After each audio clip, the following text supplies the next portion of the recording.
저는 너는 아무것도 정말 아무것도 모르옵니다. 모르는구나. 저는 오직 아무것도 어머님 모릅니다. 가르침만 오직 어머님 따르겠습니다. 가르침만 따르겠습니다. 보릿고개도 모를 미련한 며느리라 업신여기던 부잣집 시어머니. 헌데 그냥 가난뱅이 며느리가 아닙니다. 장부 한 줄에서 사기꾼의 흠결을 콕 잡아채는 예리하고 정확한 눈을 감추고 있었던 것이었지요. 과연 며느리는 왜 자신의 똑똑한 재주를 숨겼던 것일까요? 조선야담소를 찾아주셔서 감사합니다.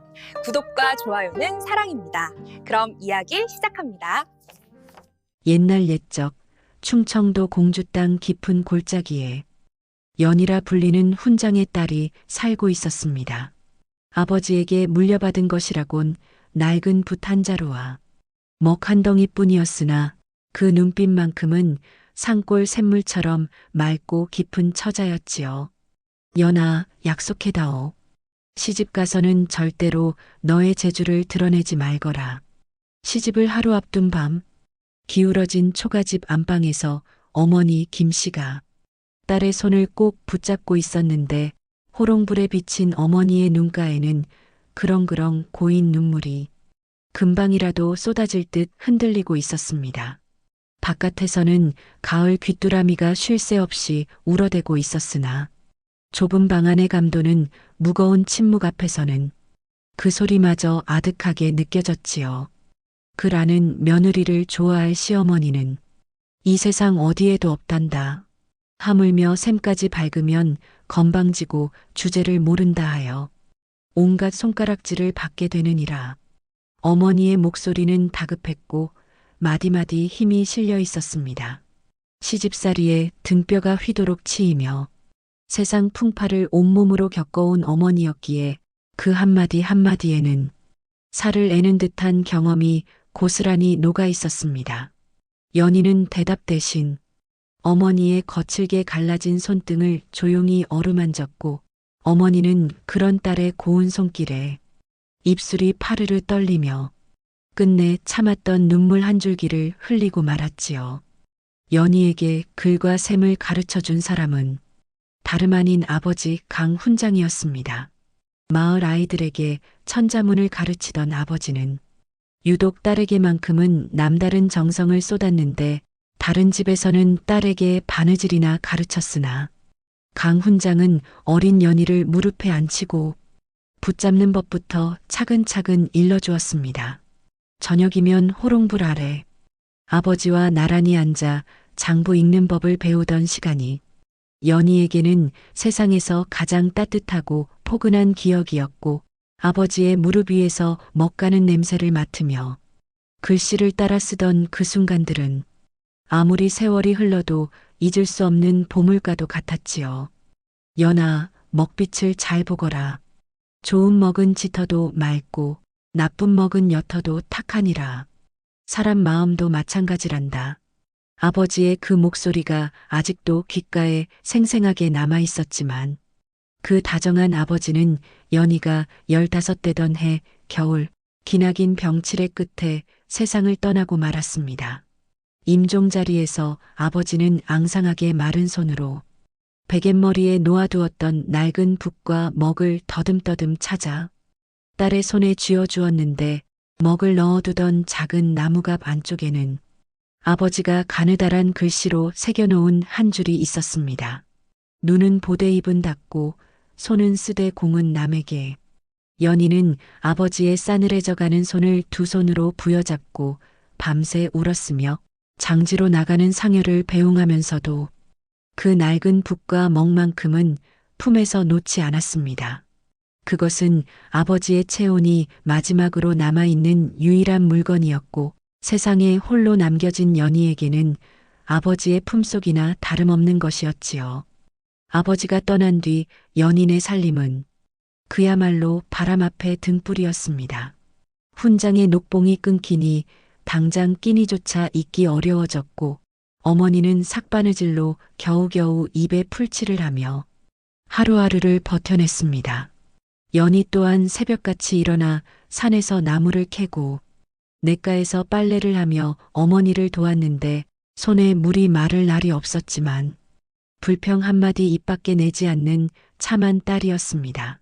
마을 사람들은 그런 연희를 보며 착하기는 한데 좀 미련해서 탈이라며 혀를 찾고 누가 말을 붙여도 고개만 숙이고 겨우 한마디 하는 연희를 사람들은 물총새각시라 불렀으니 물가에서 빨래만 하는 과묵한 처자라는 뜻이었지요. 하지만 그것이야말로 연희가 스스로 만든 보호막이었으며 아버지의 유훈대로 재주를 감추고 살았기에 세상 사람들 눈에 미련한 처자로 보이는 것은 당연한 일인지도 모를 일이었습니다. 그런 연희에게 16이 되던 봄, 꿈에도 생각지 못한 혼담이 날아들었습니다. 다름 아닌 한고을 건너 공주 읍내에서 제일 가는 부잣집 강대감댁의 외아들과의 혼담이었는데 소식을 들은 마을 사람들은 귀를 의심했습니다. 찢어지게 가난한 훈장의 딸이 고을 제일 부잣집에 시집을 간다니 천지가 뒤집힌 것도 아니고 참으로 알 수 없는 인연이라며 저마다 한마디씩 보탰지요. 사실 이 혼담에는 남모르는 사정이 있었습니다.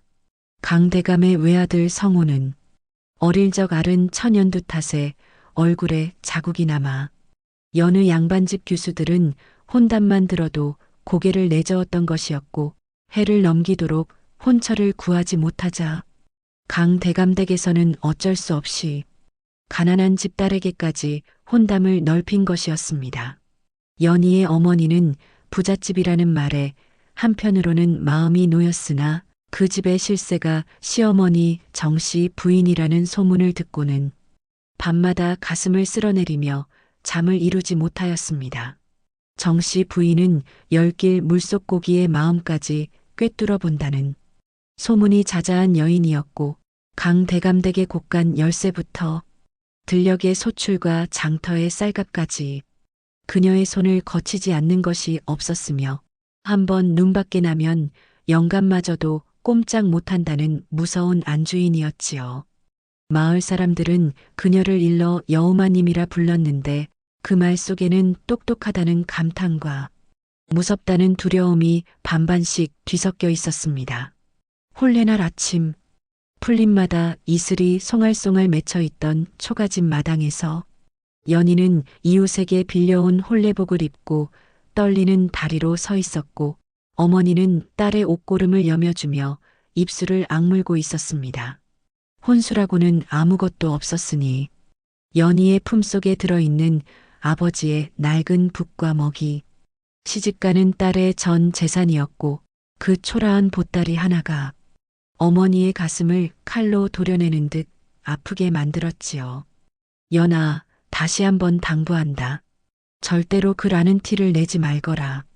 샘 밝은 것도 감추거라. 시어머니 앞에서는 아무것도 모르는 척 시키는 대로만 해야 한다. 어머니는 딸의 두 손을 꼭 잡으며 같은 말을 수없이 되풀이했고 연희는 고개를 끄덕이며 눈물을 삼켰습니다. 어머니의 손을 놓는 것이 이토록 어려운 일인 줄 미처 몰랐다고 연희는 훗날 회상하곤 했지요. 고개 두 개를 넘고 냇물을 건너 반나절을 꼬박 달린 가마가 마침내 강대감댁 대문 앞에 당도했을 때 연희는 가마 틈새로 보이는 높다란 돌담과 반듯한 기와 지붕에 그만 숨이 턱 막혀버렸습니다. 친정에 기울어진 초가집과는 하늘과 땅만큼이나 차이가 났으니 넓디 넓은 마당에는 하인들이 분주히 오가고 있었고 잔치 음식 냄새가 바람을 타고 진동하여 연희의 코끝을 자극했습니다. 연희는 떨리는 다리에 있는 힘껏 버티며 가마에서 내렸고 수모의 부축을 받아 대청마루 쪽으로 한 걸음 한 걸음 조심스럽게 옮겨 놓았습니다. 대청마루 윗목에는 정씨 부인이 꼿꼿한 자세로 앉아 며느리를 기다리고 있었습니다. 곱게 빗은 쪽머리에 은비녀 하나만 꽂은 소박한 차림이었으나 그 단정함이 오히려 한층 더 서늘한 위엄을 풍기고 있었지요. 연희가 큰 절을 올리자 정씨 부인은 한참 동안 말없이 며느리를 위해서 아래로 천천히 훑어보았는데 그 시선이 연희의 거칠게 갈라진 손 위에 멈추는 순간 미간에 깊은 주름이 잡혔습니다. 훈장의 딸이라지? 예, 어머님. 연희옵니다. 정씨 부인은 며느리의 손을 한 번 더 흘겨보더니 입꼬리를 아래로 당기며 찬바람 같은 목소리를 내뱉었습니다. 글도 모르고 셈도 모르는 것이 대관절 무엇이 쓸모가 있어 이 집 문턱을 넘었는고. 한마디 한마디가 바늘 끝으로 살을 찌르는 듯 했지만 연희는 고개를 숙인 채 입술만 꾹 깨물었습니다. 아버지의 유훈이 귓가에서 울리고 어머니의 당부가 가슴을 짓눌렀으며 얼굴이 화끈거리는 수치심과 억울함을 한꺼번에 삼켜야 하는 그 순간이 연희에게는 평생 잊지 못할 첫 번째 시집살이의 상처가 되었지요. 저는 아무것도 모르옵니다. 오직 어머님 가르침만 따르겠습니다.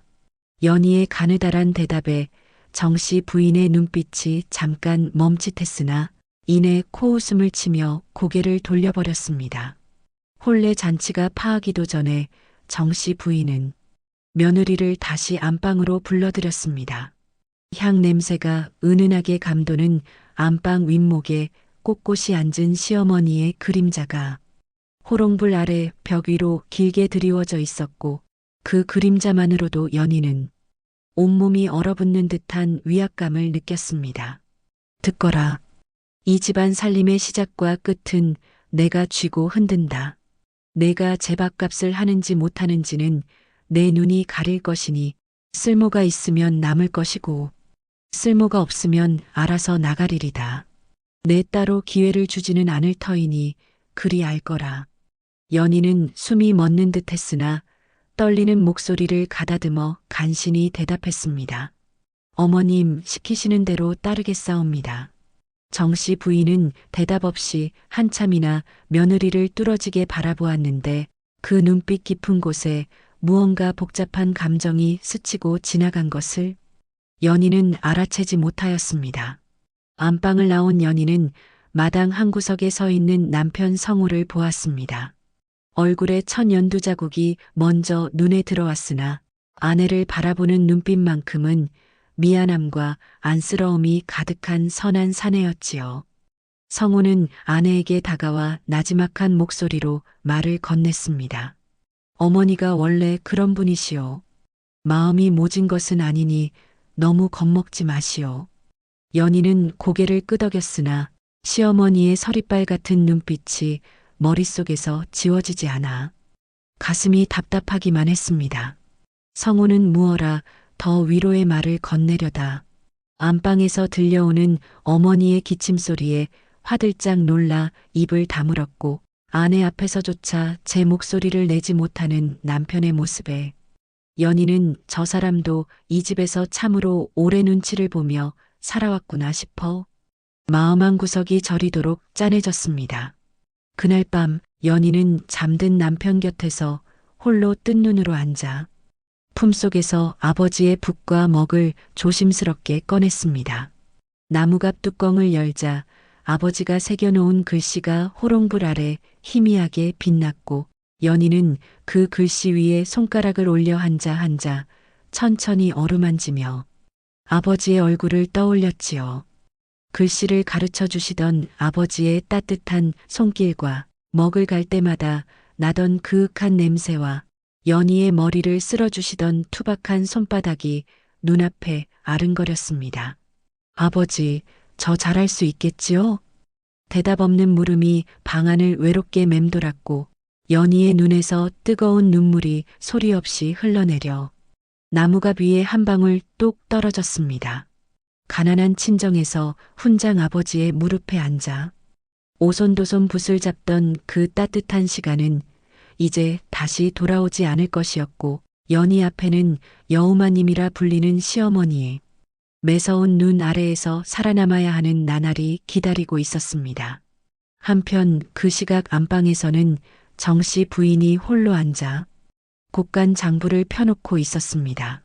장부 위를 짚어가며 한 줄 한 줄 더듬는 정씨 부인의 손끝이 미세하게 떨리고 있었는데 문득 장부에서 눈을 떼며 장롱 쪽을 물끄러미 바라보았습니다. 장롱 깊숙한 곳에는 작은 나무 상자가 하나 들어 있었고 그 안에는 세월의 때가 고즈넉이 내려앉은 소박한 은비녀 하나가 잠들어 있었으나 정씨 부인은 그 상자를 꺼내지 않은 채 다시 장부 위로 시선을 돌렸습니다. 호롱불에 비친 그녀의 얼굴에는 평소의 매서움 대신 무어라 말하기 어려운 깊고 복잡한 그늘이 짙게 드리워져 있었지요. 한편 새벽녘 뒤척이다 살짝 잠이 든 연희는 꿈속에서 아버지를 만났습니다.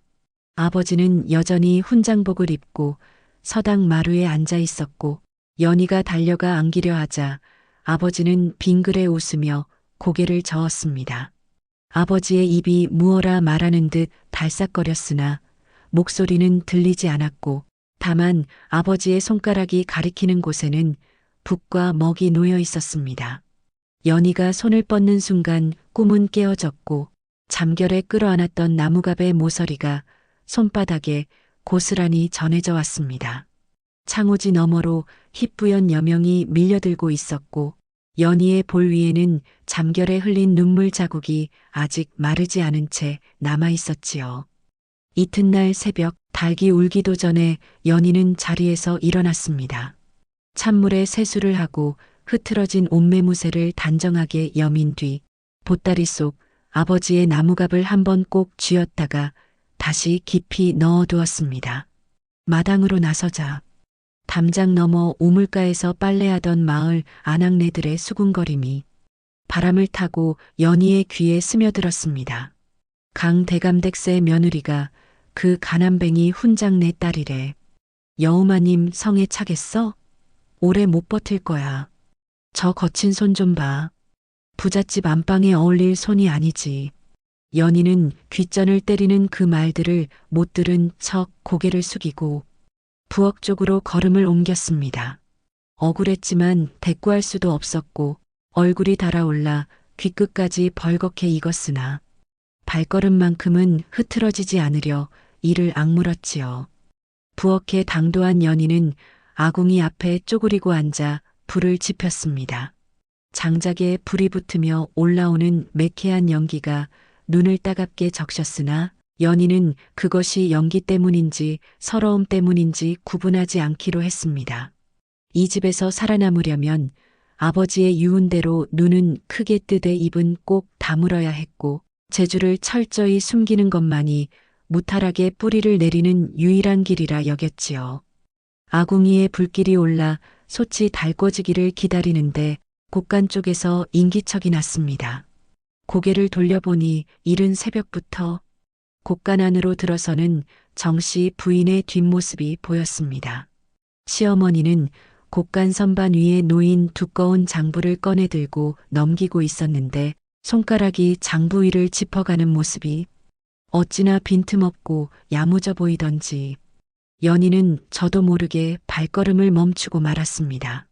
장부 위에 빼곡히 적힌 글씨의 먹빛이 짙고 맑아 좋은 먹으로 쓴 것임을 연희는 한눈에 알아보았으나 들킬세라 재빨리 고개를 숙이고 아궁이 앞으로 돌아왔지요.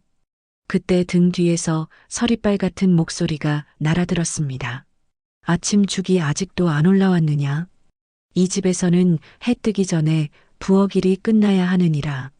뒤도 돌아보지 않고 내뱉은 시어머니의 한마디에 연희는 화들짝 놀라 허리를 바로 세웠고 대답도 채하기 전에 정씨 부인은 이미 안방 쪽으로 발걸음을 옮기고 있었습니다. 연희는 떨리는 손으로 솥뚜껑을 열며 속으로 되뇌었습니다. 참아야 하느니라. 보여서는 안 된다. 아버지가 그러셨듯 조용히 그저 조용히 해내면 된다고 말이지요. 아궁이 속에서 장작이 타들어가며 불꽃이 일렁이고 있었고 그 붉은 빛이 연희의 젖은 눈가 위에 따스하게 내려앉았습니다. 연희는 아버지가 남기신 나무갑 속 글귀를 가만히 떠올리며 오늘 하루도 입을 꼭 다물고 버텨내기로 마음을 다잡았습니다. 그런 날이 하루 이틀 쌓여 어느덧 보름이 지났으나 연희의 처지는 나아지기는커녕 더 깊은 외로움 속으로 가라앉고 있었으니 시아버지 강대감마저 며느리와 밥상을 함께한 적이 단 한 번도 없었기 때문입니다. 홀레날에도 사랑방 문을 걸어 잠근 채 얼굴조차 비추지 않았던 양반이니 마을 사람들이 돌부처 영감이라 부르는 것도 무리가 아니었지요. 강대감은 체면을 목숨보다 중히 여기는 사람이었습니다. 전직 현감까지 지낸 양반가의 어른으로서 가난한 훈장의 딸을 며느리로 들인 것이 못내 부끄러웠고 그 부끄러움을 감추기 위해 며느리를 아예 없는 사람 취급하는 것이었습니다. 간혹 마당을 지나다 연희와 마주치면 눈길 한 번 주지 않고 헛기침만 하며 사랑방으로 사라졌고 연희는 그런 시아버지의 뒷모습을 볼 때마다 이 집에서 자신의 자리란 것이 과연 있기는 한 것인지 서글픈 마음을 삼켜야 했지요. 시어머니 정씨 부인의 냉대는 혼례 첫날의 그 서리빨 같은 선언 그대로였습니다. 따로 트집을 잡으려 기회를 노리지는 않았으나 그것이 오히려 더 무서운 것이었으니 연희가 하는 일 하나하나를 매의 눈으로 지켜보다가 틈만 나면 가차없이 지적을 쏟아부었지요. 밥알이 설었다. 물 조절도 못하느냐. 빨래에 잿물이 덜 빠졌구나. 다시 해라. 마당 쓸 때 먼지가 이는 것은 빗자루질을 제대로 못하는 탓이다. 아침이면 밥 짓기부터 빨래와 마당 쓸기, 낮이면 배짜기와 바느질, 저녁이면 밥상 차리기와 설거지에, 한밤중에는 다음날 아침 반찬 준비까지 연희의 하루는 해가 뜨기 전에 시작되어 달이 기울어서야 끝이 났습니다. 손등은 트고 갈라져 피가 맺히기 일쑤였고 무릎은 부엌 흙바닥에 달아 까져 있었으나 시어머니 앞에서 아픈 내색을 할 수는 없었지요. 하루는 정씨 부인이 곳간에서 장부를 살피다가 느닷없이 연희를 불러 세웠습니다. 이리 와보거라. 연희가 종종 걸음으로 다가가자 정씨 부인은 장부를 펼쳐 한 줄을 손가락으로 짚으며 물었습니다. 여기 적힌 것이 무엇인지 아느냐? 연희의 눈에는 단번에 들어왔습니다. 쌀 37가마, 보리 22가마라 적힌 장부의 글씨가 또렷이 보였으나 연희는 고개를 숙이며 대답했지요. 그를 알지 못하옵니다. 어머님. 정씨 부인은 한참을 며느리의 숙인 고개를 내려다보더니 코웃음 한 번으로 장부를 덮었습니다. 그래, 내가 그를 알 리가 없지. 됐다. 가서 부엌 일이나 보거라. 돌아서는 연희의 손끝이 미세하게 떨리고 있었습니다. 알면서도 모른다 해야 하는 것이 거짓말보다 더 가슴을 짓누르는 무거운 짐이었지요. 그날 저녁 연희는 안방 청소를 하다가 시어머니의 장롱 앞에서 손이 멈추었습니다. 장롱 아래 서랍이 반쯤 열려 있었고 그 틈새로 조그만 나무 상자가 살짝 삐져나와 있었습니다. 본의 아니게 상자가 눈에 들어왔는데 뚜껑이 밀려 있어 안이 보였고 그 안에는 세월의 때가 내려앉은 소박한 은비녀 하나가 들어 있었습니다. 부잣집 안주인의 물건이라 하기에는 너무나 수수하고 오래되어 보이는 은비녀였지요. 연희는 의아한 마음이 들었으나 남의 물건을 함부로 만지는 것은 도리가 아니었기에 서랍을 도로 밀어넣고 자리를 떴습니다. 그러나 그 소박한 은비녀가 어째서 금비녀 옥비녀를 꽂을 만한 부잣집 마님의 장롱 깊숙한 곳에 숨겨져 있는 것인지 그 의문만은 가슴 한편에 남아 좀처럼 지워지지 않았습니다. 계절이 바뀌어 찬바람이 옷깃을 파고드는 늦가을이 되었습니다. 연희가 시집 온 지 어느덧 반년이 훌쩍 지나 있었지요. 반년 동안 연희는 단 하루도 해가 뜨고 난 뒤에 일어난 적이 없었고 달이 중천에 뜨기 전에 잠자리에 든 적도 없었습니다.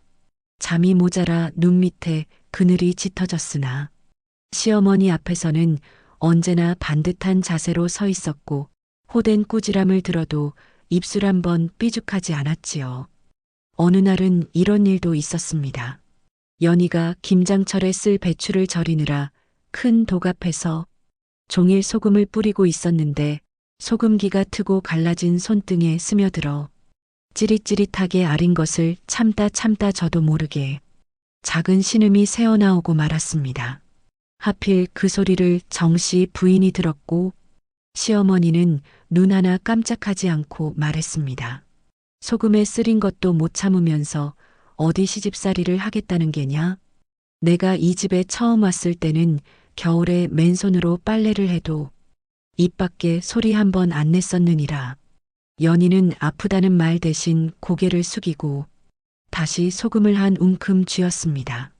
그런데 돌아서는 정씨 부인의 입에서 아주 나지막하게 거의 들리지 않을 만큼 작은 소리로 한마디가 흘러나온 것을 연희만이 들었습니다.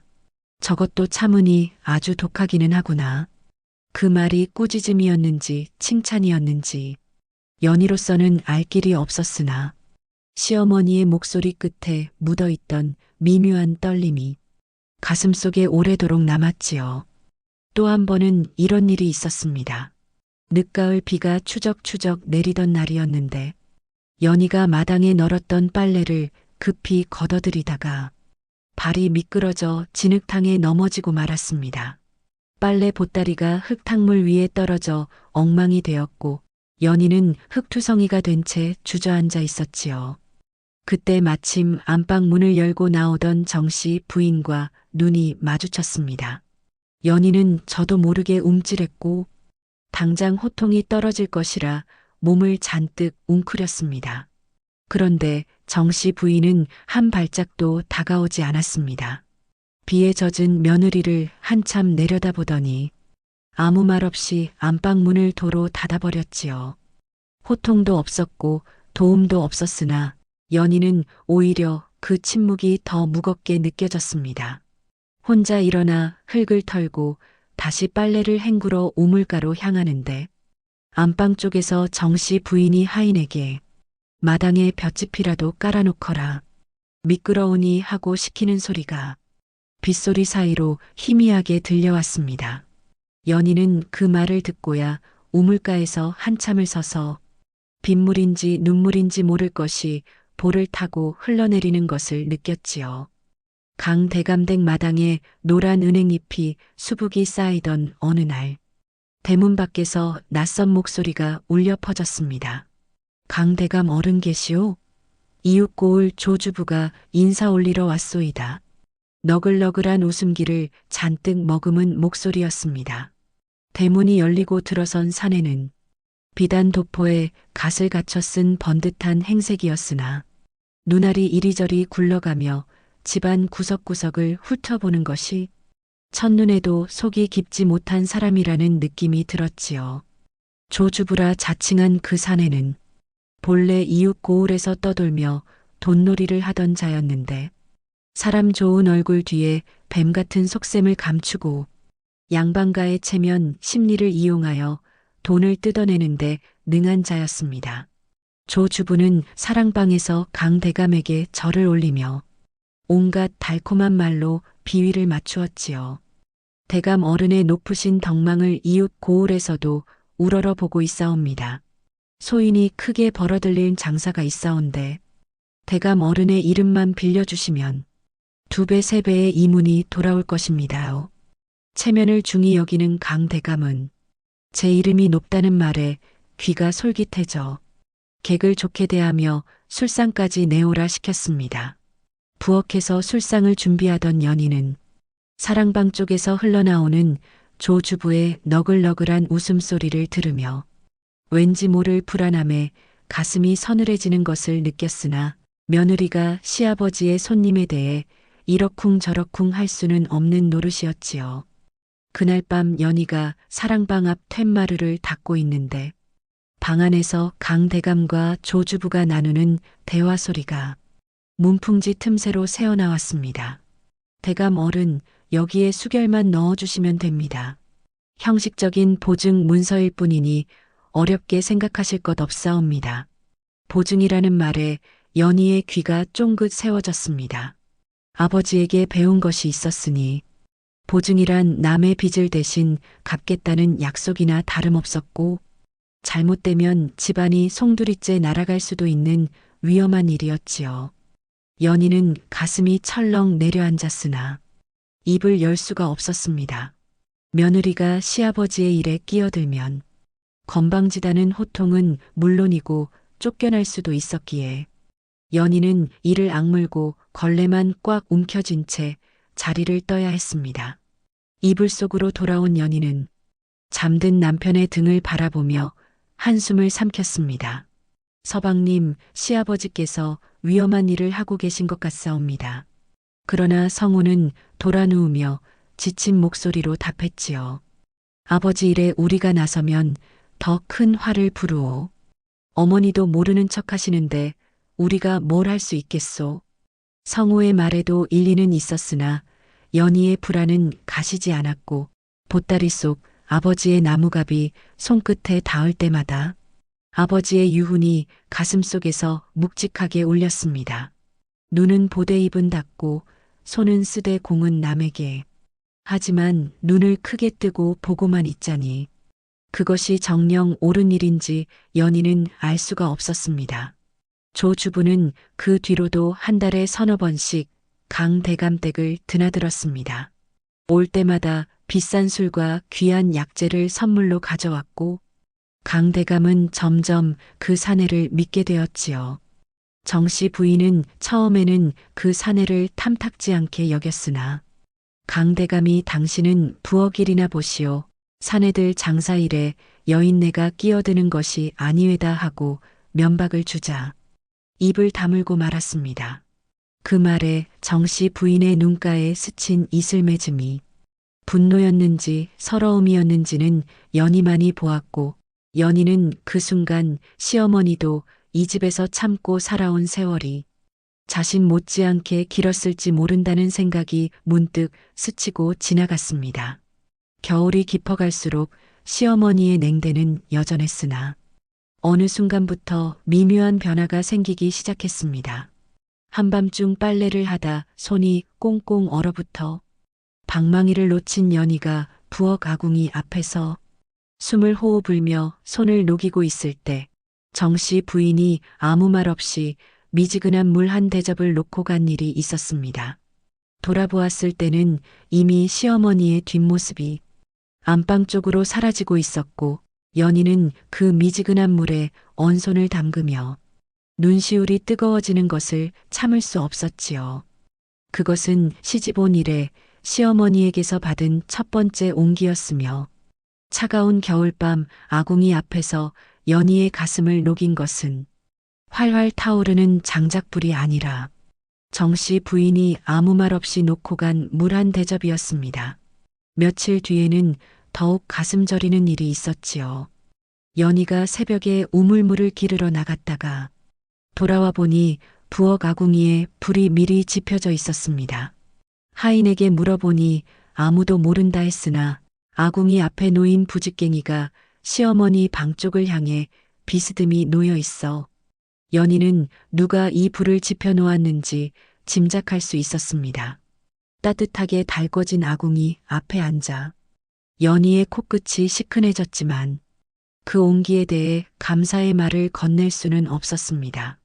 정씨 부인은 자신의 온정을 들킨다는 것 자체를 수치로 여기는 사람이었기에 알아차렸다는 내색을 하는 것이야말로 시어머니의 체면을 깎는 일이 되었을 것이기 때문이었지요. 하지만 이튿날 아침이 되면 정씨 부인은 어김없이 매서운 눈빛으로 돌아와 있었고 밥이 또 무르다. 질퍽한 밥은 돼지한테나 죽어라 하며 밥상을 밀어내곤 했습니다. 연희는 어젯밤의 온기와 오늘 아침의 냉대 사이에서 시어머니의 진심이 어디에 있는 것인지 도무지 알 수가 없어 혼란스러운 날들을 보내야 했지요. 그해 섣달 무렵이었습니다. 정씨 부인이 곳간에서 장부를 들여다보다가 미간을 잔뜩 찌푸리며 한숨을 쉬는 것을 연희가 보았습니다. 장부를 넘기는 시어머니의 손끝에 다시 미세한 떨림이 있었고 평소 같으면 한치의 흐트러짐도 없는 그 당당한 어깨가 눈에 띄게 축 처져 있었습니다. 연희는 무언가 심상치 않은 일이 벌어지고 있음을 직감했으나 한 발짝도 가까이 다가갈 수 없었습니다. 아버지의 유훈이, 어머니의 당부가, 그리고 이 집에서 살아남아야 한다는 절박함이 연희의 발목을 꽁꽁 묶고 있었기 때문이었지요. 이듬해 봄 매화가 필 무렵 강대감댁에 날벼락 같은 소식이 떨어졌습니다. 조주부가 벌인 장사가 통째로 망했다는 것이었지요. 소식을 가져온 것은 관아의 아전이었는데 그는 대문 앞에 서서 강대감을 향해 문서 한 장을 내밀었습니다. 대감 어른, 조주부가 진 빚이 3,000냥이옵니다. 대감께서 보증을 쓰셨으니 열흘 안에 갚지 못하시면 전답과 가옥을 관아에서 걷어드리겠사옵니다. 3,000냥이라 하면 강 대감댁에 전답 300석지기를 통째로 팔아야 겨우 될 수 있는 어마어마한 돈이었습니다. 강 대감은 그 자리에서 다리에 힘이 풀려 툇마루에 주저앉았고 종이를 쥔 손이 나뭇잎처럼 바들바들 떨리고 있었습니다. 아니 이럴 수가. 조주부가 틀림없이 이문이 난다 하지 않았느냐. 형식적인 보증이라 하였는고 강대감의 비명 같은 외침이 마당을 울렸으나 그것은 이미 엎질러진 물이나 다름없었습니다. 아전이 돌아간 뒤 소식을 전해 들은 정씨 부인은 평생 한 번도 보이지 않았던 모습을 보였으니 안방 문턱에 선 채로 온몸이 굳어버린 것이었습니다. 그녀가 평생을 바쳐 지켜온 이 집안의 살림과 재산이 한순간에 날아갈 판국이었으니 그 충격이 얼마나 컸는지 걸음도 뗄 수 없이 그 자리에 서서 한참을 꼼짝도 하지 못했지요. 영감, 도대체 무슨 짓을 하신 geb니까? 정씨 부인의 목소리는 차갑다 못해 얼음장 같았습니다. 강대감은 고개를 들지 못한 채 바닥만 내려다보았고 그 위풍당당하던 양반의 체면은 흙먼지보다 가볍게 무너져 내렸습니다. 내가 그놈에게 속은 것이오. 나도 몰랐소. 정씨 부인은 이를 악물었습니다. 내가 처음부터 그놈이 미덥지 않다 하지 않았습니까? 사내들 장사에 여편네는 끼어들지 말라고 하신 분이 누구십니까? 그 말에 강대감은 아무 대꾸도 하지 못했고 사랑방 문턱에 걸터 앉은 채 허공을 바라보는 눈이 흐리멍덩했습니다. 연희는 부엌 문틈으로 그 광경을 지켜보며 가슴이 무너지는 듯한 심정이었습니다. 아니나 다를까 자신이 그날 밤 엿들었던 보증 문서가 화근이 된 것이었지요. 그때 입을 열었더라면, 그때 누군가에게 알렸더라면 하는 후회가 파도처럼 밀려왔으나 지나간 일이었습니다. 정씨 부인은 무너지는 마음을 억지로 다잡고 당장 곳간 장부를 펴놓고 재산을 정리하기 시작했습니다. 전답을 팔고 집기를 팔아도 3,000냥에는 턱없이 모자랐고 셈을 맞추면 맞출수록 절망만이 깊어져 갔지요. 장부를 넘기던 정씨 부인의 눈에 문득 눈물이 고였으나 그녀는 소매 끝으로 재빨리 닦아내며 아무에게도 그 눈물을 보이지 않으려 안간힘을 썼습니다. 연희는 시어머니가 장부 앞에서 힘겨워하는 모습을 보며 입술이 타들어가는 듯 했습니다.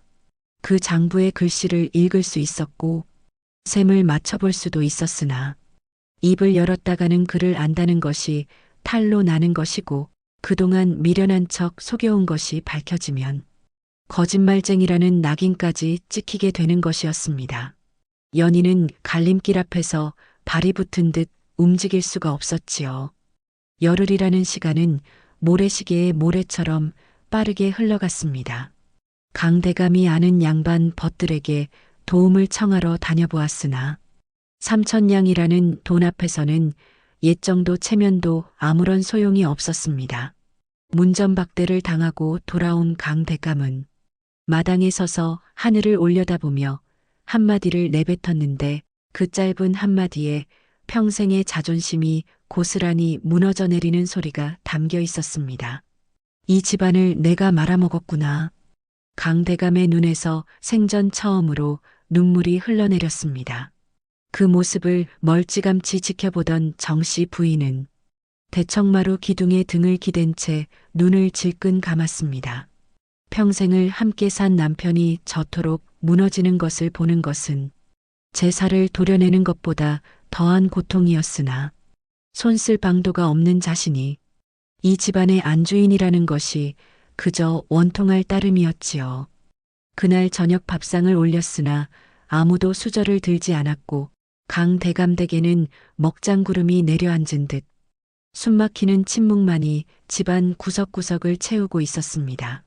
연희는 그 모습을 보고야 더 이상 참을 수가 없었습니다.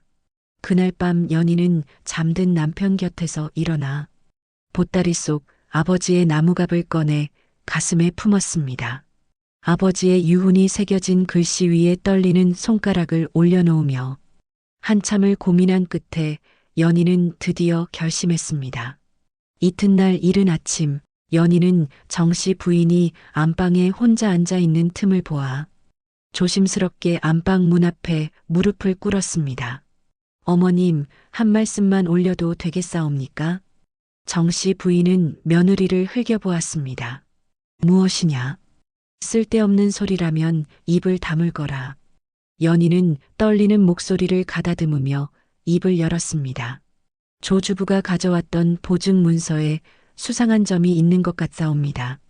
글씨의 먹빛이 우리 집 장부의 먹빛과 달라 보였사옵니다.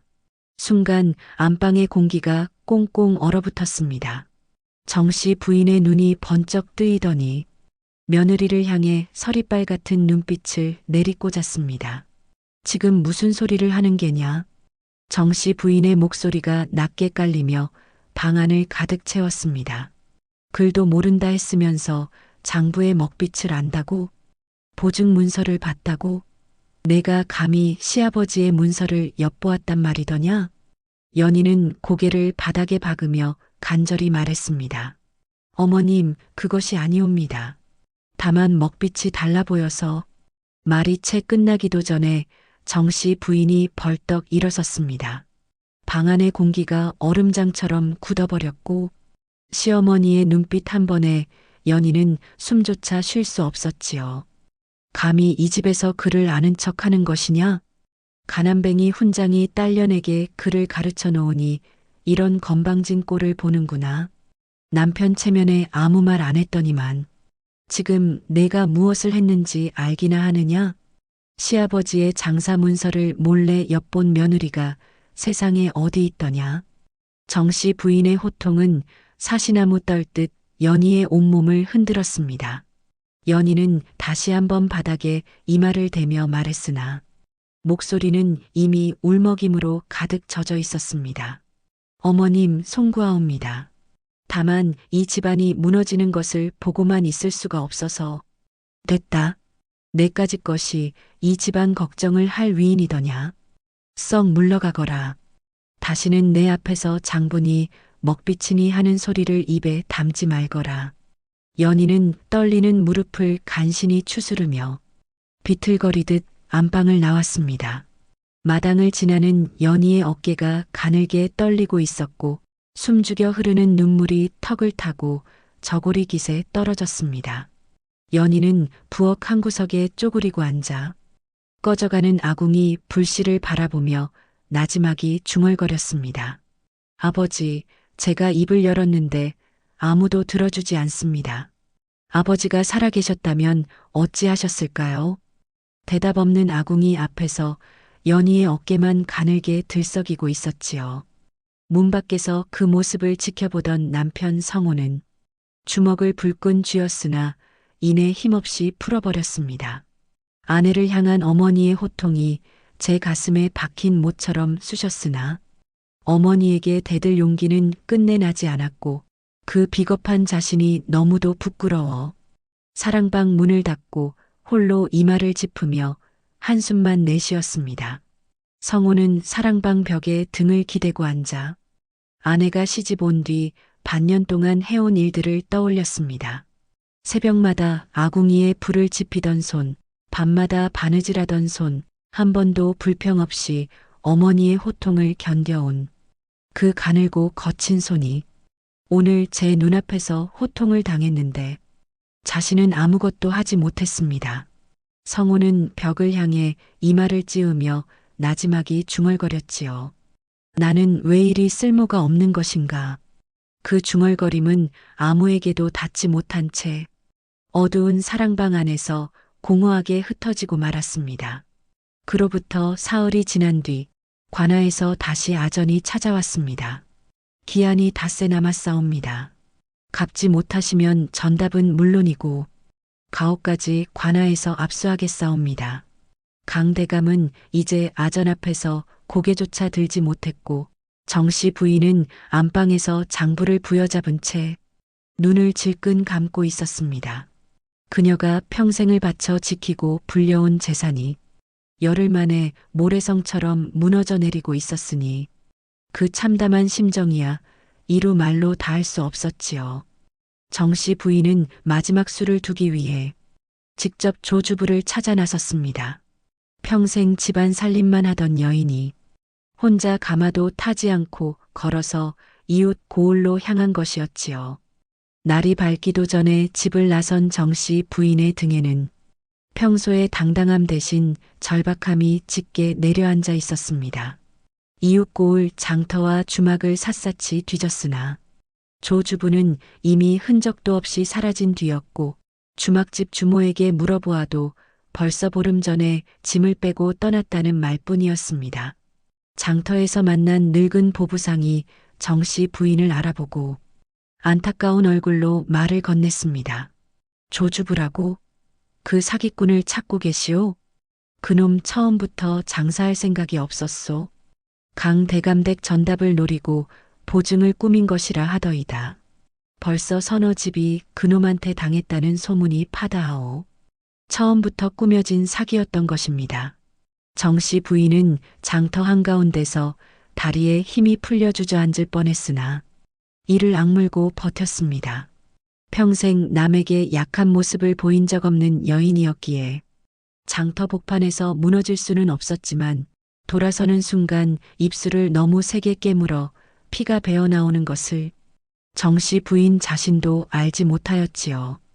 돌아오는 길은 아침에 왔던 그 길인데 발걸음이 천근만근 무거워 한 걸음을 떼는 것조차 힘겨웠습니다. 고개를 넘다가 정씨 부인은 길가 바위에 걸터 앉아 평생 처음으로 하늘을 향해 한마디를 내뱉었습니다. 내가 이 꼴을 당하다니. 그 목소리에는 분노보다 깊은 자괴감이 서려 있었습니다. 열길 물속 고기의 마음까지 꿰뚫어 본다던 여우마님이 정작 코앞에 사기꾼 하나를 알아보지 못했으니 그 수치심은 뼈를 깎는 것이나 다름없었지요. 집에 돌아온 정씨 부인은 연희가 며칠 전 했던 말을 떠올렸습니다. 먹빛이 다르다. 보증 문서에 수상한 점이 있다. 그때 귀를 기울였더라면, 그때 며느리의 말을 한 번이라도 들어보았더라면 이 지경까지는 오지 않았을 것이라는 후회가 가시처럼 가슴을 찔러왔지만 스스로 무릎 꿇고 며느리에게 물어볼 수는 없었습니다. 시어머니의 체면이, 안주인의 자존심이, 그리고 그 며느리 앞에서만큼은 절대로 약한 모습을 보일 수 없다는 독한 고집이 정씨 부인의 입을 꽁꽁 다물게 만들었지요. 한밤중에 정씨 부인은 장롱 앞에 홀로 앉아 있었습니다. 장부를 펼쳐 놓았으나 글씨는 눈에 들어오지 않았고 무심결에 장롱 아래 서랍을 열어 그 소박한 은비녀를 꺼내 손바닥 위에 올렸습니다. 세월에 닳고 닳아 광택도 거의 사라진 은비녀를 정씨 부인은 한참 동안 물끄러미 내려다보았는데 그 눈빛이 평소와는 사뭇 달라 어딘가 아련하고 서글퍼 보였지요. 은비녀 위에 시어머니의 손가락이 천천히 미끄러졌고 그 손끝에서는 오래전에 묻어둔 기억이 실타래처럼 풀려나오는 듯했습니다. 정씨 부인은 은비녀를 가슴에 대고 한참을 그리 앉아 있다가 이윽고 조심스럽게 서랍 속에 도로 넣고 뚜껑을 덮었습니다. 그 순간 그녀의 눈시울에 맺혔던 물기 한 방울이 장롱 서랍 위에 소리 없이 떨어졌으나 정씨 부인은 모른 척 소매로 닦아내며 다시 매서운 표정을 지어 보이려 애를 썼습니다. 한편 연희는 부엌 아궁이 앞에 앉아 보따리 속 아버지의 나무갑을 꺼내놓고 있었습니다. 나무갑 안쪽에 새겨진 아버지의 글씨를 연희는 손끝으로 더듬으며 되뇌었습니다. 눈은 보되 입은 닫고 손은 쓰되 공은 남에게. 아버지, 저는 지금까지 아버지 말씀대로 입을 닫고 살았습니다. 하지만 이 집안이 무너지면 어머님도 무너지고 남편도 무너지고 저도 무너집니다. 입을 닫는 것이 정녕 옳은 일이었을까요? 아니면 손을 쓸 때가 된 것일까요? 연희는 나무갑을 가슴에 꼭 안고 고개를 숙였습니다. 아궁이의 마지막 불씨가 회색재 속에서 붉게 명멸하고 있었고 그 가물거리는 빛이 연희의 젖은 눈가 위에서 일렁이고 있었지요. 그때 문득 아버지의 목소리가 귓가에 울렸습니다. 좋은 먹은 짙어도 맑고 나쁜 먹은 옅어도 탁하니라. 아버지의 그 목소리가 귓가에 울리는 순간 연희의 머릿속에 그날 밤 사랑방 문풍지 너머로 보았던 보증 문서의 먹빛이 떠올랐습니다. 시어머니가 매일 들여다보시던 곳간 장부의 먹빛은 짙대 맑아 좋은 먹으로 쓴 것이 분명했는데 그날 조주부가 시아버지께 내밀던 보증 문서의 먹빛은 짙기는 했으나 어딘가 흐리고 탁했던 것입니다. 그것은 같은 먹으로 쓴 글씨가 아니었습니다. 강 대감댁에서 대대로 써오던 가전 먹이 아닌 시장에서 흔히 구할 수 있는 싸구려 먹으로 쓴 것이었지요. 다시 말하면 그 보증 문서는 강 대감이 직접 쓴 것이 아니라 조주부가 따로 꾸며낸 가짜일 수 있다는 뜻이었습니다. 연희의 심장이 세차게 뛰기 시작했습니다. 만약 이것을 관아에서 증명할 수만 있다면 보증 자체가 무효가 되어 3,000냥을 갚지 않아도 되는 것이었지요. 그러나 이 말을 하려면 자신이 그를 안다는 것은 물론이고 먹에 좋고 나쁨을 가릴 줄 안다는 것까지 낱낱이 드러나게 되는 것이었습니다. 시어머니에게 한 번 호통을 당한 것만으로도 온몸이 으스러지듯 아팠는데 이번에는 시어머니뿐 아니라 시아버지와 관아의 사또 앞에서까지 자신의 정체가 벗겨지는 것이었기에 연희는 나무갑 뚜껑을 열어 아버지의 먹을 조심스럽게 꺼내 손바닥 위에 올렸으나 먹을 쥔 손이 바들바들 떨리는 것을 어쩔 수가 없었습니다. 아버지, 이제 손을 쓰겠습니다. 연희는 먹을 나무갑에 도로 넣고 뚜껑을 닫은 뒤 나무갑재 품속 깊이 넣었습니다. 그리고 떨리는 무릎을 짚고 일어서며 나지막이 중얼거렸지요. 공은 어머님께 돌리면 되는 것이옵니다. 이튿날 아침이 밝았습니다. 하늘에는 구름 한 점 없이 맑은 햇살이 쏟아지고 있었으나 강 대감댁에는 여전히 먹장구름이 거치지 않고 있었습니다. 이른 아침 관아에서 아전이 다시 찾아왔습니다. 내일이 마지막 기한이옵니다. 내일까지 3,000냥을 갚지 못하시면 전답과 가옥을 관아에서 걷어드리겠사옵니다. 오늘 낮 사또 앞에서 마지막으로 사정을 아랠 기회를 드리오니 관아로 나오시옵소서. 강 대감은 이제 대꾸할 기력조차 남아있지 않았습니다. 아전이 돌아간 뒤 정씨 부인이 안방에서 나오며 말했습니다. 영감, 관아에 나가셔야 합니다. 가만히 앉아 당하느니 마지막으로 사정이라도 해보십시오. 강 대감은 고개를 끄덕이며 비틀거리듯 일어섰고 정씨 부인도 외출채비를 했습니다. 평생 집안 살림만 하던 여인이 관아에 가겠다고 나선 것은 그야말로 사력을 다하겠다는 뜻이었지요. 부부가 대문을 나서는데 뒤에서 다급한 발소리가 들렸습니다. 어머님, 저도 함께 가겠사옵니다.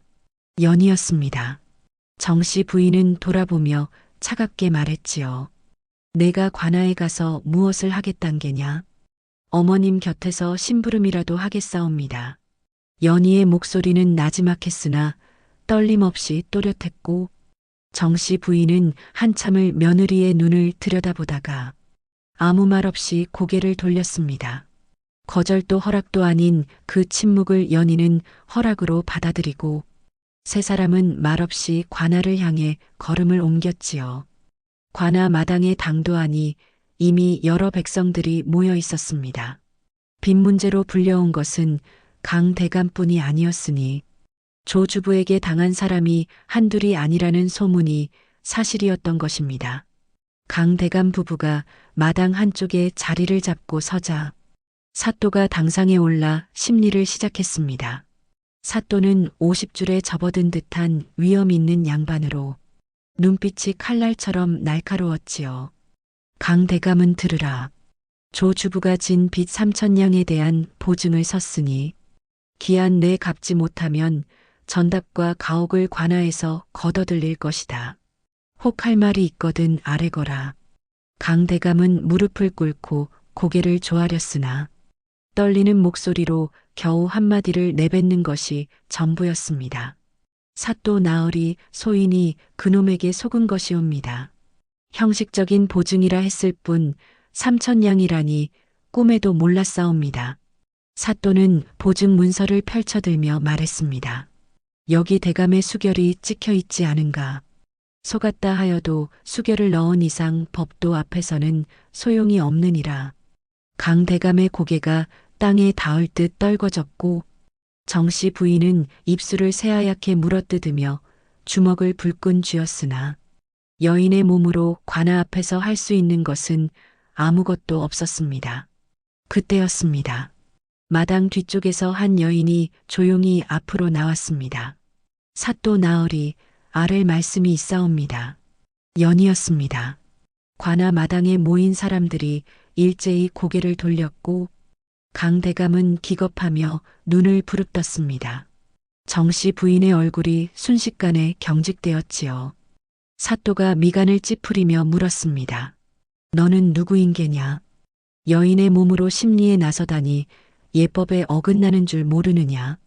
연희는 차가운 마당 위에 두 무릎을 꿇으며 고개를 숙였습니다. 소부는 강 대감의 며느리이옵니다. 시아버지와 시어머니께서 이 자리에서 억울함을 풀지 못하시는 것을 차마 지켜만 볼 수 없어 불경을 무릅쓰고 나왔사옵니다. 사또는 한참을 연희를 내려다보다가 이윽고 턱을 끄덕였습니다. 좋다. 며느리의 도리로 나섰다 하니 들어는 보겠다. 다만 한마디라도 허튼 소리가 섞이면 불경제로 다스릴 것이니 그리 알 거라. 연희는 품속에서 아버지의 나무갑을 꺼냈습니다. 나무갑 안에서 낡은 먹 한 덩이를 조심스럽게 집어올리며 또렷한 목소리로 말을 시작했지요.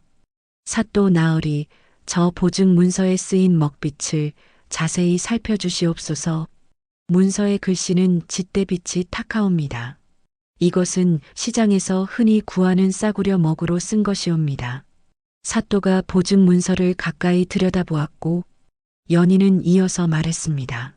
이제 소부의 이 먹으로 쓴 글씨와 견주어 주시옵소서.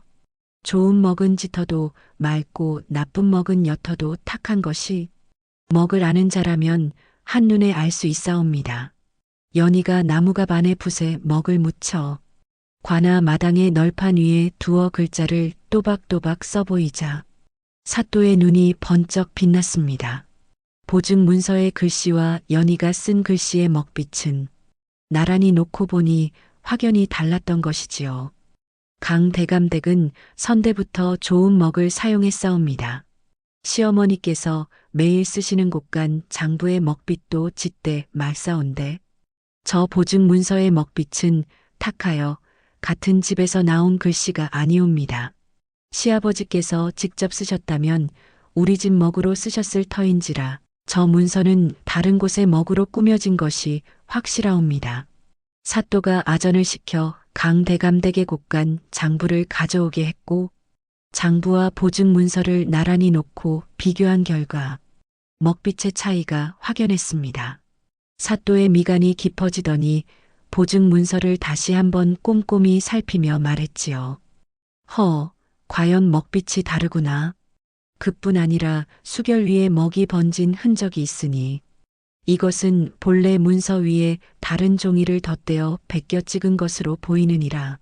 사또는 관아의 형방에게 명하여 문서를 정밀히 감식하게 했고 잠시 뒤 형방이 고개를 숙이며 아뢰었습니다. 나으리 말씀대로 이 문서는 본래의 것이 아니라 따로 작성한 뒤 수결만 옮겨 찍은 것으로 보이옵니다. 보증 금액 또한 위에 글씨를 더 씌운 흔적이 있사옵니다. 관아 마당이 웅성거리기 시작했습니다. 사또가 위험 있는 목소리로 선언했지요. 이 보증 문서는 조주부가 꾸며낸 것이 분명하니 강대감의 보증 채무는 무효로 한다. 아울러 조주부를 사기의 죄로 전국에 수배하여 잡아들이도록 하라. 강대감은 그 자리에서 두 손을 마당에 짚고 엉엉 울음을 터뜨렸고 정씨 부인은 입술을 악물며 눈물을 삼키고 있었으나 턱이 미세하게 떨리고 있었습니다. 하지만 정씨 부인의 시선은 사또가 아닌 마당 위에 무릎을 꿇고 있는 며느리에게 박혀 있었습니다. 글도 모른다 했으면서 셈도 모른다 했으면서 이 모든 것을 알고 있었단 말인가. 정씨 부인의 얼굴에 복잡한 감정이 파도처럼 밀려왔습니다. 속았다는 분노가, 놀라움이, 그리고 그보다 더 깊은 곳에서 형언할 수 없는 무엇인가가 뜨겁게 치밀어 오르고 있었지요. 심리가 끝나고 사람들이 하나둘 흩어지는데 연희가 정씨 부인 앞에 다시 무릎을 꿇었습니다. 어머님 죄송하옵니다. 그동안 그를 모른다 거짓을 고한 것은 소부의 큰 잘못이옵니다. 정씨 부인은 한참을 말이 없었습니다. 연희의 숙인 고개 위로 봄바람이 지나갔고 관아 마당의 매화나무에서 꽃잎 한 잎이 바람에 날려 연희의 무릎 앞에 떨어졌습니다. 어째서 숨겼느냐? 정씨 부인의 목소리가 낮게 깔렸습니다. 지금까지의 호통과는 사뭇 다르고 오히려 가라앉은 목소리였지요. 연희는 고개를 더 숙이며 떨리는 입술로 대답했습니다. 어머님의 체면을 지켜드리고 싶었사옵니다. 글 아는 며느리가 샘까지 밝으면 시어머니의 위신이 서지 않는다고 소부의 어머니가 시집 오는 날 신신당부하셨사옵니다. 소부는 어머님의 안주인 자리를 넘보는 건방진 며느리가 되고 싶지 않았사옵니다. 정씨 부인의 눈이 크게 떠졌습니다. 하오나 이 집안이 무너지면 어머님이 평생을 바쳐 지켜오신 모든 것이 사라지옵니다. 어머님의 자존심이 소부에게는 이 집안의 기둥이나 다름없사온데 그 기둥이 꺾이는 것을 두 눈 뜨고 지켜볼 수는 없었습니다. 연희의 목소리가 점점 떨리더니 끝내 울먹임이 새어나왔습니다. 소부의 아버지께서 유훈을 남기셨습니다. 눈은 보되 입은 닫고 손은 쓰되 공은 남에게 돌리라고. 소부는 오늘도 그 가르침대로 하고 싶었사오나 어머님 앞에서 숨길 수가 없어 이 불효를 저질렀사옵니다. 관아 마당에 긴 침묵이 내려앉았습니다. 그때 뒤에서 성우의 목소리가 울렸지요. 어머니. 성우가 앞으로 나왔습니다. 평소 어머니 앞에서는 숨소리도 크게 내지 못하던 사람이 어깨를 펴고 또렷한 목소리로 말하고 있었습니다. 어머니, 제 아내가 이 집안을 살렸습니다. 아내가 그를 아는 것이 건방진 게 아니라 이 가문이 복이옵니다. 더 이상 제 아내에게 호통치시면 안 되겠습니다. 그것은 성우가 태어나서 어머니에게 한 첫 번째 대들음이었고 목소리는 떨리고 있었으나 눈빛만큼은 흔들리지 않았습니다. 정씨 부인은 아들을 한참 바라보았고 천천히 시선을 며느리에게로 돌렸지요. 연희의 거칠게 갈라진 손이 떨리며 마당 위를 짚고 있었고 그 손등에는 반년 동안의 시집살이가 고스란히 새겨져 있었습니다. 정씨 부인의 입술이 파르르 떨리더니 이윽고 한마디를 뱉었습니다. 일어나거라.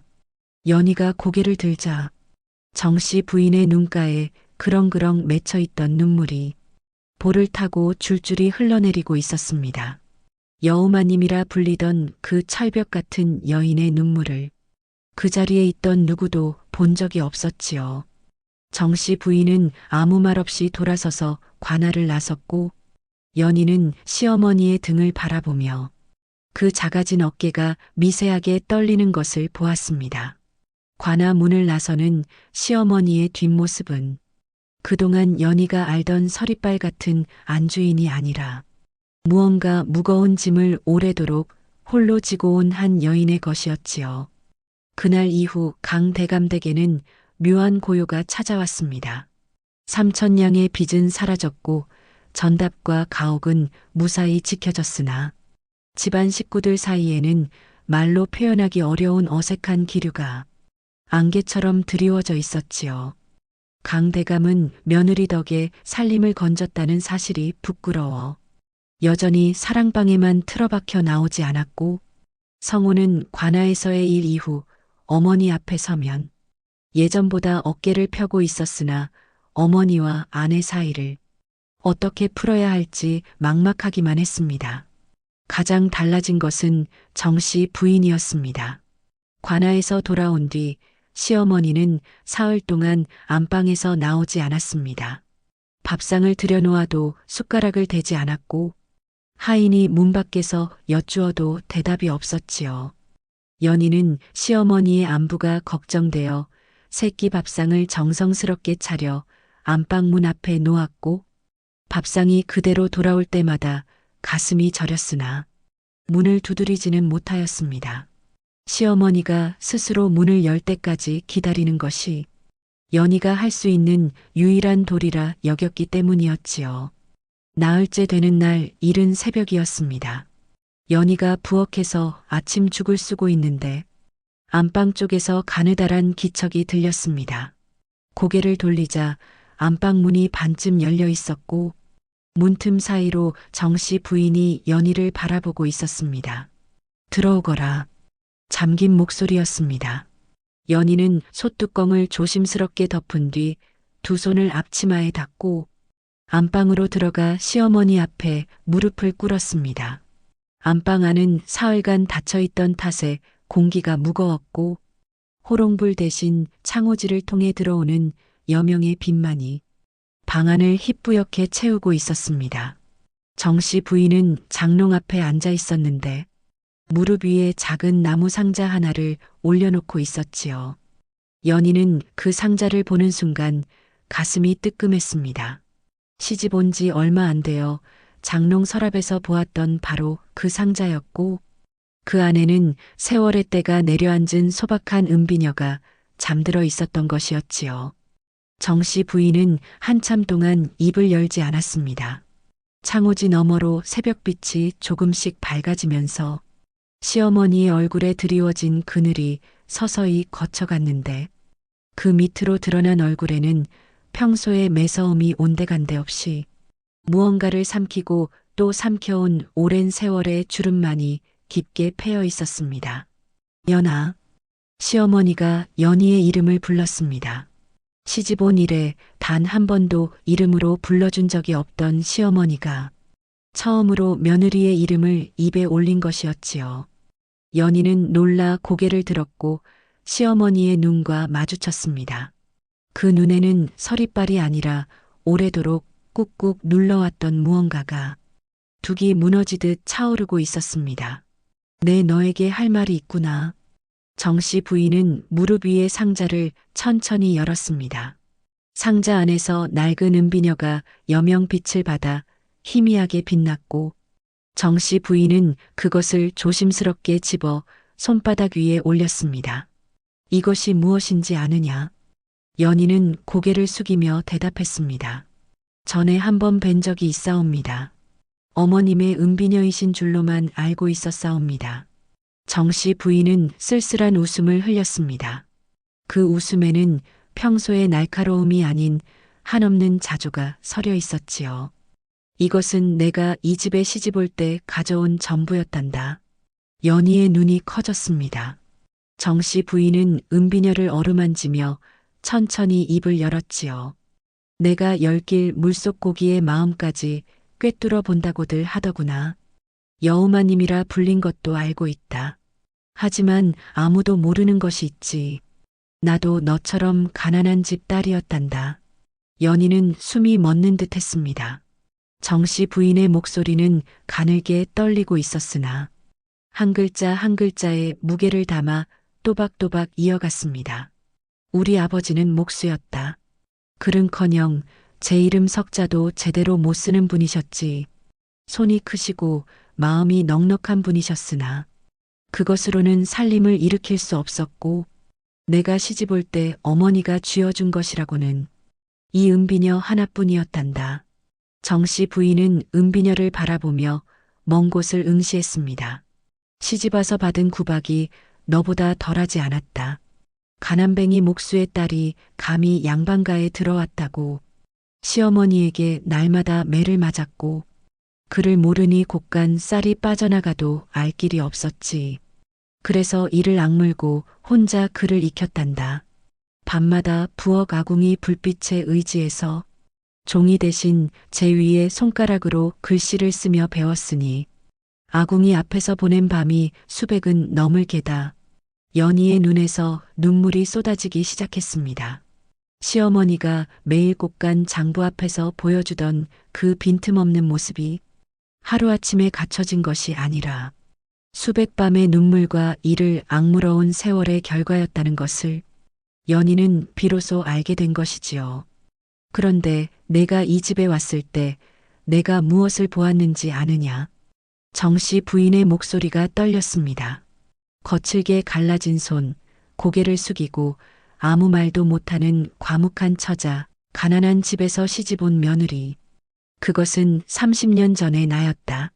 정씨 부인의 두 눈에서 뜨거운 눈물이 줄줄이 흘러내렸고 연희도 두 손으로 입을 틀어막았으나 터져나오는 오열을 주체할 수 없었습니다.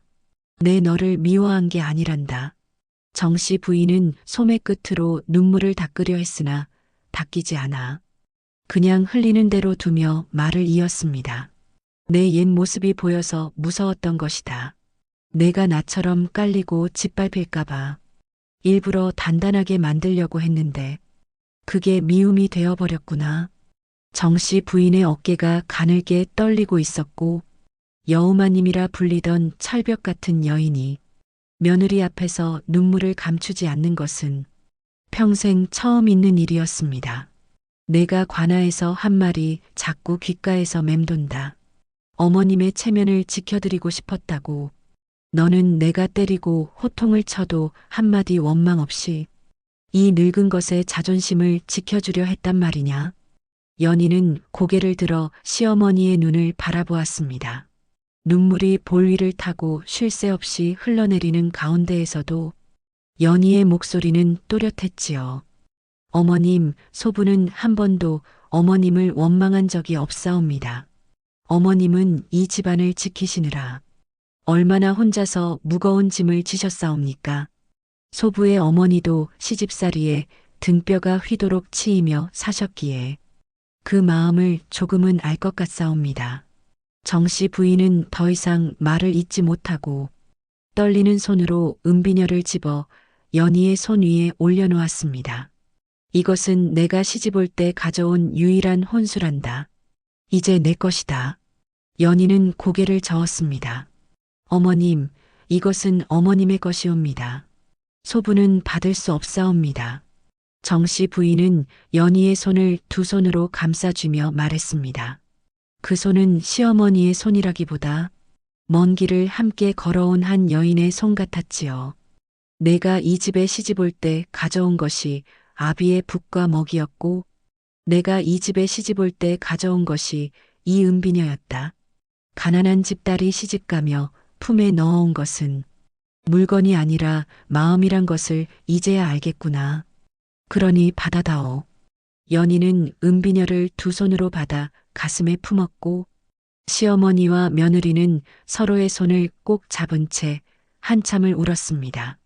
창호지 너머로 아침 해가 완연하게 밝아오고 있었고 안방 안을 가득 채운 여명의 빛이 두 여인의 젖은 볼 위에 따스하게 내려앉고 있었지요. 그것은 며느리가 시집 온 이래 시어머니와 나눈 첫 번째 눈물이자 첫 번째 온기였으며 오래도록 닫혀있던 두 사람 사이의 빗장이 마침내 소리 없이 풀리는 순간이었습니다.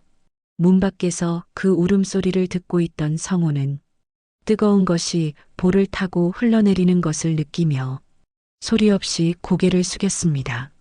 어머니와 아내 사이에 가로놓인 벽이 자신의 힘으로는 끝내 허물지 못했던 것을 두 여인이 서로의 눈물로 녹여낸 것이었지요. 세월이 흘러 강대감댁에는 다시 평온한 날들이 찾아왔습니다. 조 주부는 이듬해 가을 이웃 고을에서 붙잡혀 관아의 엄한 벌을 받았고 속아서 보증을 섰던 다른 집안들의 빚도 모두 탕감되었지요.